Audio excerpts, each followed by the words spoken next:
ओम शांति। साकार मुरली 9 दिसंबर 2020। मीठे बच्चे, जो संकल्प ईश्वरीय सेवा अर्थ चलता है उसे शुद्ध संकल्प व निर्संकल्प ही कहेंगे, व्यर्थ नहीं। प्रश्न: विकर्मों से बचने के लिए कौन सी फर्ज अदाई पालन करते भी अनासक्त रहो? उत्तर: मित्र संबंधियों की सर्विस भले करो, लेकिन अलौकिक ईश्वरीय दृष्टि रख कर के करो। उनमें मोह की रग नहीं जानी चाहिए। अगर किसी विकारी संबंध से संकल्प भी चलता है तो वह विकर्म बन जाता है। इसलिए अनासक्त होकर फर्ज अदाई पालन करो। जितना हो सके देही अभिमानी रहने का पुरुषार्थ करो। ओम शांति। आज तुम बच्चों को संकल्प, विकल्प, निर्संकल्प अथवा कर्म, अकर्म और विकर्म पर समझाया जाता है। जब तक तुम यहाँ हो तब तक तुम्हारे संकल्प जरूर चलेंगे। संकल्प धारण किए बिना कोई मनुष्य एक क्षण भी रह नहीं सकता है। अब यह संकल्प यहाँ भी चलेंगे, सतयुग में भी चलेंगे और अज्ञान काल में भी चलते हैं। परंतु ज्ञान में आने से संकल्प नहीं, क्योंकि तुम परमात्मा की सेवा अर्थ निमित्त बने हो। तो जो यज्ञ अर्थ संकल्प चलता वह संकल्प नहीं, वह निर्संकल्प ही है। बाकी जो फालतू संकल्प चलते हैं अर्थात कलयुगी संसार और कलयुगी मित्र संबंधियों के प्रति चलते हैं, वह विकल्प कहे जाते हैं, जिससे ही विकर्म बनते हैं और विकर्मों से दुख प्राप्त होता है। बाकी जो यज्ञ प्रति अथवा ईश्वरीय सेवा प्रति संकल्प चलता है वह गोया निर्संकल्प हो गया। शुद्ध संकल्प सर्विस प्रति भले चलें। देखो, बाबा यहाँ बैठा है, तुम बच्चों को संभालने अर्थ, उसकी सर्विस करने अर्थ माँ बाप का संकल्प जरूर चलता है, परंतु यह संकल्प नहीं, इससे विकर्म नहीं बनता है। परंतु यदि किसी का विकारी संबंध प्रति संकल्प चलता है तो उनका विकर्म अवश्य ही बनता है। बाबा तुम बच्चों को कहते हैं कि मित्र संबंधियों की सर्विस भले करो, परंतु अलौकिक ईश्वरी दृष्टि से। वह मोह की रग नहीं आनी चाहिए। अनासक्त होकर अपनी फर्ज अदाई पालन करनी चाहिए। परंतु जो कोई यहाँ होते हुए, कर्म संबंध में होते हुए उनको नहीं काट सकते, तो भी उनको परमात्मा को नहीं छोड़ना चाहिए। हाथ पकड़ा होगा तो कुछ न कुछ पद प्राप्त कर लेंगे। अब यह तो हर एक अपने को जानते हैं कि मेरे में कौन सा विकार है। अगर किसी में एक भी विकार है तो वह देह अभिमानी जरूर ठहरा। जिसमें विकार नहीं वह ठहरा देही अभिमानी। किसी में कोई भी विकार है तो वो सजाएं जरूर खाएंगे, और जो विकारों से रहित हैं वे सजाओं से मुक्त हो जाएंगे। जैसे देखो, कोई बच्चे हैं जिनमें न काम है, न क्रोध है, न लोभ है, न मोह है। वो सर्विस बहुत अच्छी कर सकते हैं। अब उन्हों की बहुत ज्ञान विज्ञान में अवस्था है, वह तो तुम सब भी वोट देंगे। अब यह तो जैसे मैं जानता हूँ वैसे तुम बच्चे भी जानते हो। अच्छे को सब अच्छा कहेंगे, जिसमें कुछ खामी होगी उनको सभी वही वोट देंगे। अब यह निश्चय करना, जिनमें कोई विकार है वो सर्विस नहीं कर सकते। जो विकार प्रूफ हैं वो सर्विस कर औरों को आप समान बना सकेंगे। इसलिए विकारों पर पूर्ण जीत चाहिए, विकल्प पर पूर्ण जीत चाहिए। ईश्वर अर्थ संकल्प को निर्संकल्प रखा जाएगा। वास्तव में निर्संकल्पता उसी को कहा जाता है जो संकल्प चले ही नहीं, दुख सुख से न्यारा हो जाए। वह तो अंत में जब तुम हिसाब किताब चुकतू कर चले जाते हो, वहाँ दुख सुख से न्यारी अवस्था में तब कोई संकल्प नहीं चलता। उस समय कर्म अकर्म दोनों से परे अकर्मी अवस्था में रहते हो। यहाँ तुम्हारा संकल्प जरूर चलेगा, क्योंकि तुम सारी दुनिया को शुद्ध बनाने अर्थ निमित्त बने हुए हो, तो उसके लिए तुम्हारे शुद्ध संकल्प जरूर चलेंगे। सतयुग में शुद्ध संकल्प चलने के कारण संकल्प नहीं, कर्म करते भी कर्म बंधन नहीं बनता। समझा? अब कर्म अकर्म और विकर्म की गति तो परमात्मा ही समझा सकता है। वही विकर्मों से छुड़ाने वाला है, जो इस संगम पर तुमको पढ़ा रहे हैं। इसलिए बच्चे अपने ऊपर बहुत ही सावधानी रखो, अपने हिसाब किताब को भी देखते रहो। तुम यहाँ आए हो हिसाब किताब चुकतू करने, ऐसे तो नहीं यहाँ आकर भी हिसाब किताब बनाते जाओ तो सजा खानी पड़े। यह गर्भ जेल की सजा कोई कम नहीं है। इस कारण बहुत ही पुरुषार्थ करना है। यह मंजिल बहुत भारी है, इसलिए सावधानी से चलना चाहिए। विकल्पों के ऊपर जीत पानी है जरूर। अब कितने तक तुमने विकल्पों पर जीत पाई है, कितने तक इस निरसंकल्प अर्थात दुख सुख से न्यारी अवस्था में रहते हो, यह तुम अपने को जानते रहो। जो खुद को नहीं समझ सकते हैं वह मम्मा बाबा से पूछ सकते हैं, क्योंकि तुम तो उनके वारिस हो, तो वह बता सकते हैं। निरसंकल्प अवस्था में रहने से तुम अपने तो क्या किसी भी विकारी के विकर्मों को दबा सकते हो। कोई भी कामी पुरुष तुम्हारे सामने आएगा तो उसका विकारी संकल्प नहीं चलेगा। जैसे कोई देवताओं के पास जाता है तो उनके सामने वह शांत हो जाता है, वैसे तुम भी गुप्त रूप में देवताएं हो। तुम्हारे आगे भी किसी का विकारी संकल्प नहीं चल सकता है, परंतु ऐसे बहुत कामी पुरुष हैं जिनका कुछ संकल्प अगर चलेगा तो भी वार नहीं कर सकेगा, अगर तुम योग युक्त होकर खड़े रहेंगे तो। देखो बच्चे, तुम यहाँ आए हो परमात्मा को विकारों की आहुति देने, परंतु कोई ने अभी कायदे सिर आहुति नहीं दी है। उन्हों का योग परमपिता से जुटा हुआ नहीं है। सारा दिन बुद्धि योग भटकता रहता है, अर्थात देही अभिमानी नहीं बने हैं।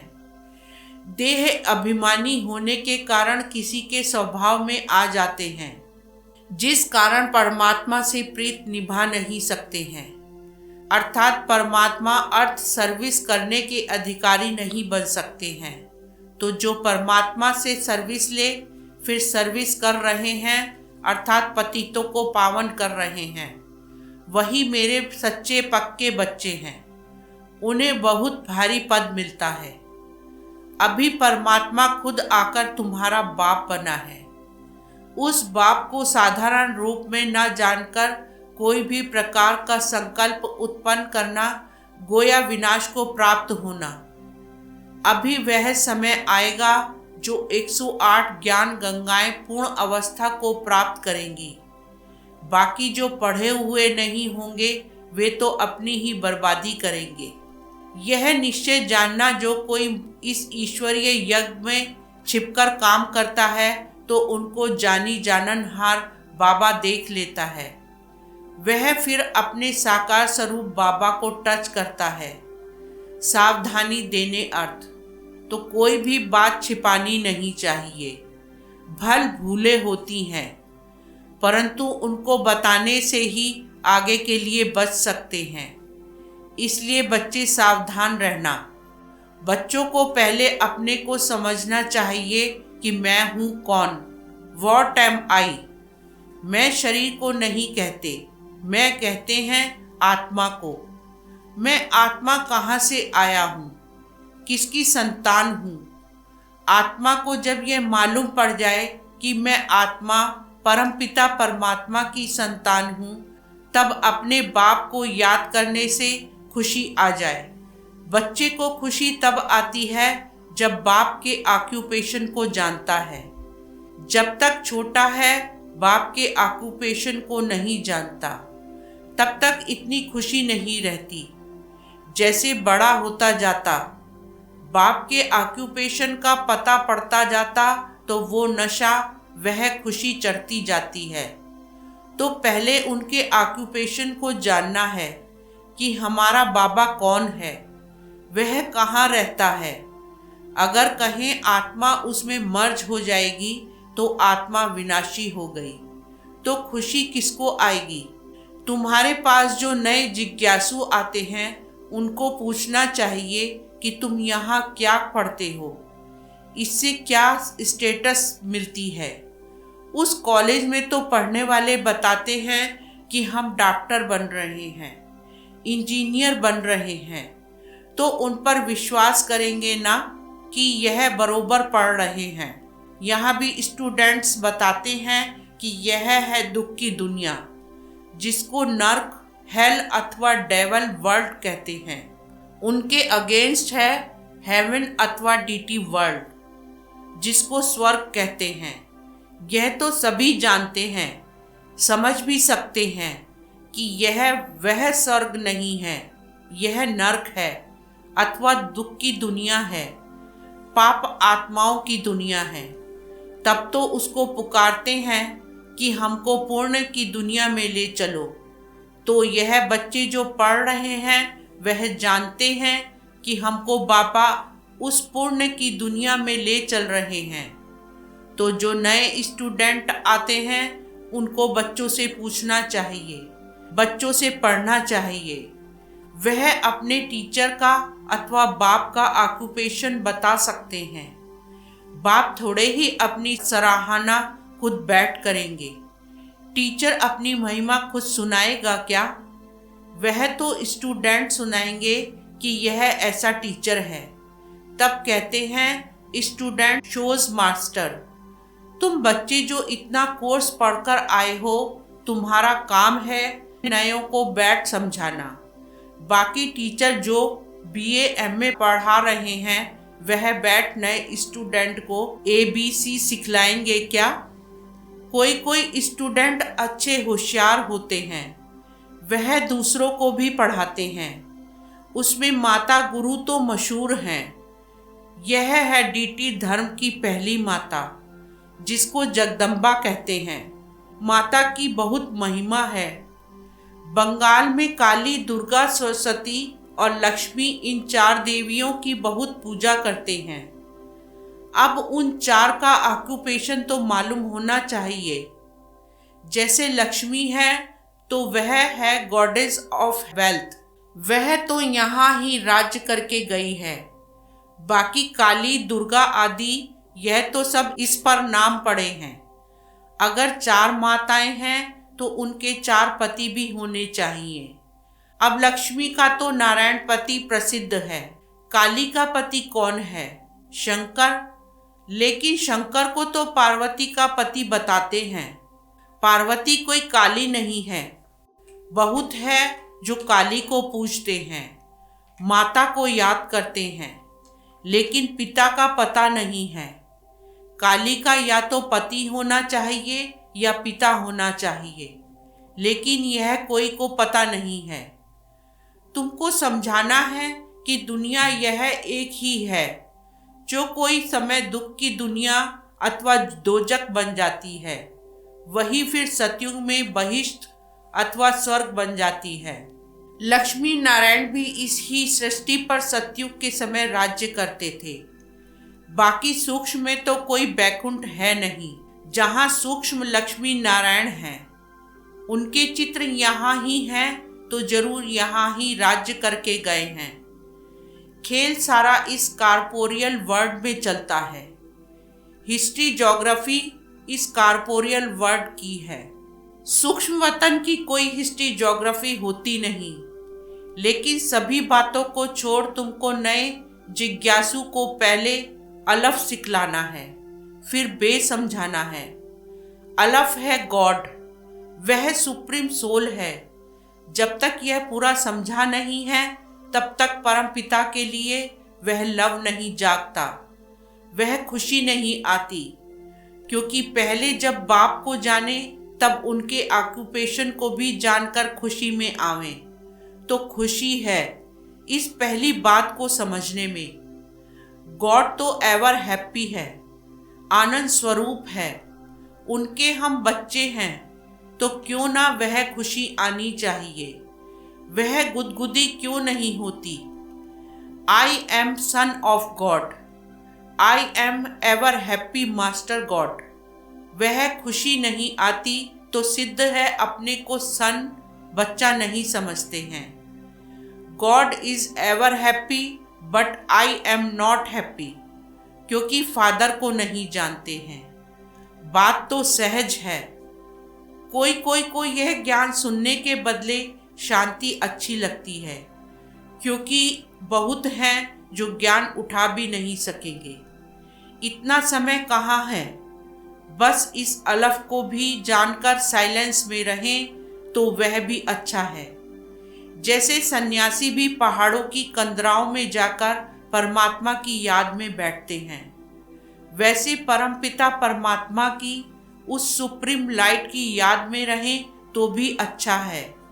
उसकी याद से सन्यासी भी निर्विकारी बन सकते हैं, परंतु घर बैठे तो याद कर नहीं सकते। वहां तो बाल बच्चों में मोह जाता रहेगा। इसलिए तो सन्यास करते हैं। होली बन जाते तो उसमें सुख तो है ना। सन्यासी सबसे अच्छे हैं।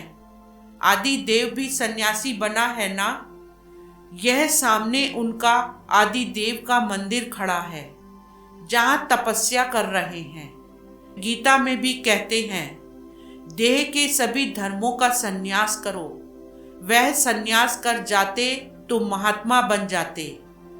गृहस्थी को महात्मा कहना बेकायदे है।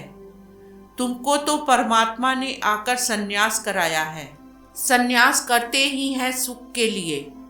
महात्मा कभी दुखी नहीं होते। राजाएं भी संन्यास करते हैं तो ताज आदि फेंक देते हैं। जैसे गोपी चंद ने संन्यास किया तो जरूर इसमें सुख है। अच्छा, मीठे मीठे सिकिलदे बच्चों प्रति माता पिता बाप दादा का याद प्यार और गुड मॉर्निंग। रूहानी बाप की रूहानी बच्चों को नमस्ते, रूहानी बच्चों की रूहानी बाप को नमस्ते। धारणा के लिए मुख्य सार। फर्स्ट पॉइंट, कोई भी उल्टा कर्म छिपकर नहीं करना है। बाप दादा से कोई भी बात छिपानी नहीं है। बहुत बहुत सावधान रहना है। Second point, student shows master. जो पढ़ा है वह दूसरों को पढ़ाना है। एवर हैप्पी गॉड के बच्चे हैं। इस स्मृति से अपार खुशी में रहना है। वरदान, हर आत्मा को ऊंच उठाने की भावना से रिगार्ड देने वाले शुभ चिंतक भव। सार, हर आत्मा के प्रति श्रेष्ठ भावना अर्थात ऊंच उठाने की व आगे बढ़ाने की भावना रखना अर्थात शुभ चिंतक बनना। अपनी शुभ वृत्ति से, शुभ चिंतक स्थिति से अन्य के अवगुण को भी परिवर्तन करना। किसी की भी कमजोरी व अवगुण को अपनी कमजोरी समझ वर्णन करने के बजाय व फैलाने के बजाय समाना और परिवर्तन करना, यह है रिगार्ड। बड़ी बात को छोटा बनाना, दिल शिकस्त को शक्तिवान बनाना, उनके संग के रंग में नहीं आना, सदा उन्हें भी उमंग उत्साह में लाना, यह है रिगार्ड। ऐसे रिगार्ड देने वाले ही शुभ चिंतक हैं। स्लोगन, त्याग का भाग्य समाप्त करने वाला पुराना स्वभाव संस्कार है, इसलिए इसका भी त्याग करो। ओम शांति।